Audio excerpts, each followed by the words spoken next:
Saudara kekasih dalam Kristus, berjumpa lagi dengan saya Aliudin. Hari ini saya menyapa Anda dimanapun saat hari ini berada. Salam sehat, kuat selalu bersama-sama dengan Tuhan kita Yesus Kristus.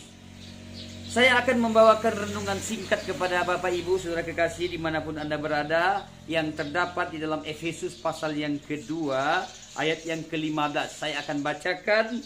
Sebab dengan matinya sebagai manusia, ia telah membatalkan hukum Taurat dengan segala perintah dan ketentuannya, untuk menciptakan keduanya menjadi satu manusia baru di dalam dirinya, dan dengan itu mengadakan damai sejahtera, dan untuk memperdamaikan keduanya di dalam satu tubuh dengan Allah oleh salib, dengan melenyapkan perseteruan pada salib itu. Saudara kekasih dalam Kristus, luar biasa. Kita manusia yang berdosa dan condong jatuh dalam dosa. Tetapi luar biasa, kematian Yesus Kristus di kayu salib menyatukan keduanya, dikatakan ayat itu, menjadi manusia baru kita yang berdosa.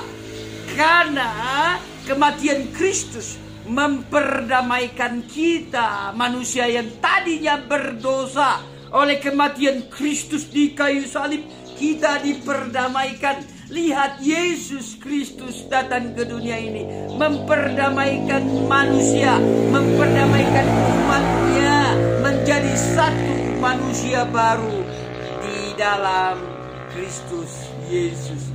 Luar biasa, dampak kematian Yesus itu memperdamaikan kita manusia yang berdosa, dapat bersekutu langsung, berkomunikasi langsung bersama-sama dengan Kristus Yesus Tuhan itu.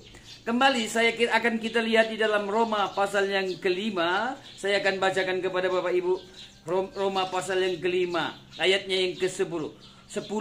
Sebab jikalau kita ketika masih seteru, dikatakan, diperdamaikan dengan Allah oleh kematian anaknya, lebih-lebih kita yang sekarang telah diperdamaikan, pasti akan diselamatkan oleh hidupnya. Lihat, ayat ini dengan jelas mengatakan pasti kita diselamatkan. Kita diperdamaikan oleh kematian Kristus Yesus Tuhan itu. Sangat-sangat luar biasa. Makanya berbahagialah kita yang mengimani, mempercayai Kristus Yesus mati di kayu salib, memperdamaikan kita manusia yang tadinya seteru, yang tadinya tidak layak, tidak pantas. Tetapi oleh kematian Kristus di kayu salib, darahnya tercurah, kita diperdamaikan oleh Tuhan karena kematian Kristus Yesus. Ibrani pasal yang ke-10 ayat 19 dan 20 saya akan bacakan. Jadi saudara-saudara, oleh darah Yesus kita sekarang penuh keberanian dapat masuk ke dalam tempat kudus, karena ia telah membuka jalan yang baru dan yang hidup bagi kita melalui tabir, yaitu dirinya sendiri. Luar biasa, ayat ini menjelaskan oleh darah Yesus kita sekarang penuh keberanian dapat masuk ke dalam tempat kudus. Kita berani masuk ke tempat kudus Tuhan itu, yang sebelumnya susah sekali orang berkomunikasi dengan Tuhan. Di zaman nabi-nabi, Tuhan berbicara kepada Nabi Musa, Nabi Adam, ya, nabi-nabi, ya, Nabi Ibrahim, Nabi Abraham, ya, Nabi Nuh. Di dalam Muslim ada 25 nabi. Mereka mengimani 25 nabi. Diawali Nabi Adam, Idris, Nuh, Hud, Lut, Soleh, Ibrahim, Ishak, Yakub, Zulkifli, Ilyas, sampai Nabi Muhammad sallallahu alaihi wasallam.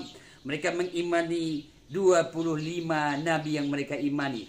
Dulu begitu sulitnya Tuhan berbicara kepada nabi. Hai Adam, mungkin seperti itu.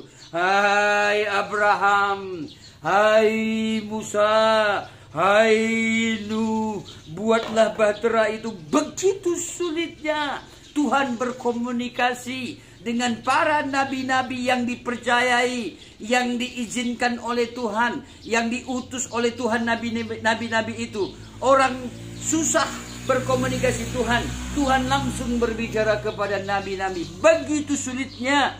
Di zaman raja-raja, Tuhan berbicara kepada imam-imam, imam besar, imam-imam tertentu yang diutus, yang dikhususkan. Kalau imam itu berdosa, maka dia mati. Lihat saudara kekasih dalam Kristus, begitu sulitnya orang berkomunikasi dengan Tuhan. Tetapi luar biasa, oleh kematian Kristus, dia membuka jalan yang baru. Tirai bait Allah terbelah menjadi dua. Gunung batu terbelah. Bahkan luar biasa, orang-orang kudus banyak tahun sudah mati, bangkit hidup kembali, memberitakan kabar baik, kabar sukacita di kota kudus, kota Yerusalem itu. Luar biasa, dampak kematian Kristus itu menjadi dampak yang sangat luar biasa. Tirai bait Allah terbelah menjadi dua. Dan kita terbuka jalan yang baru. Kita dapat komunikasi langsung dengan Tuhan lewat kekuatan Roh-Nya yang kudus. Sekarang kita dapat berkomunikasi langsung. Yesus Kristus mati di kayu salib. Darahnya tercurah. Dan dia mati. Dan dia bangkit hidup kembali. Dia tunjukkan kepada pengikutnya. Ratusan orang melihat. Itulah bukti Yesus hidup. Dia nampakkan kepada banyak pengikutnya. Ratusan orang banyaknya. Dan dia bangkit naik ke surga. Duduk di tata Allah Bapa, menyediakan tempat buat setiap manusia. Barang siapa percaya tidak binasa, melainkan beroleh hidup yang kekal.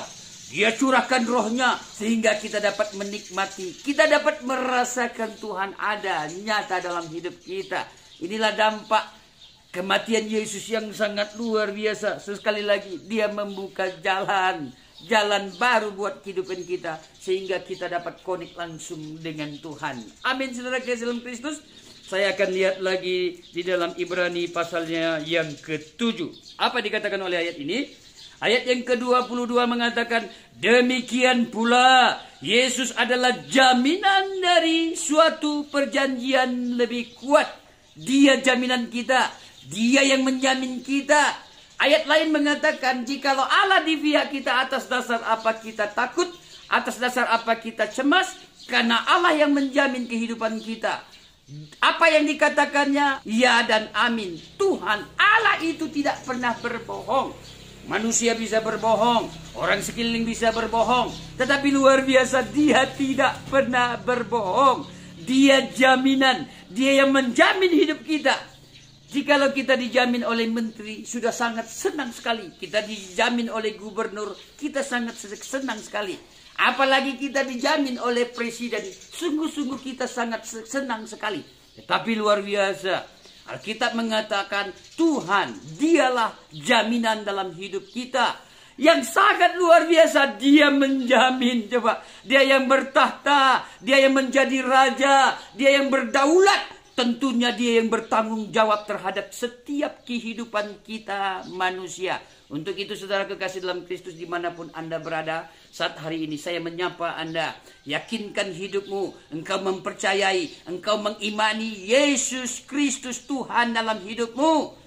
Kenapa saudara kasih? Kita tadi sudah membaca, dia membawa damai, dia membawa sukacita dalam kehidupan kita. Dan dia membuka jalan baru sehingga kita dapat komunikasi langsung dengan Tuhan. Lewat kekuatan Roh-Nya yang diturunkan, yang kita dapat rasakan, kita dapat nikmati. Dan ayat di dalam Ibrani pasal yang ke-10 tadi dikatakan, dia jaminan. Berarti dia yang menjamin segala aspek kehidupan kita. Untuk itu percayalah, yakinlah, Yesus Kristus Tuhan, dia lahir mencontohkan hidup di masa hidupnya, melakukan mujizat, banyak mujizat dengan ilham kuasa ilahi, kuasa rohani, kuasa dari Tuhan itu dia tunjukkan, dia contohkan, dia ajarkan perbuatan-perbuatan ilahi, perbuatan yang ajaib itu. Dan dia membuka jalan dalam hidup kita,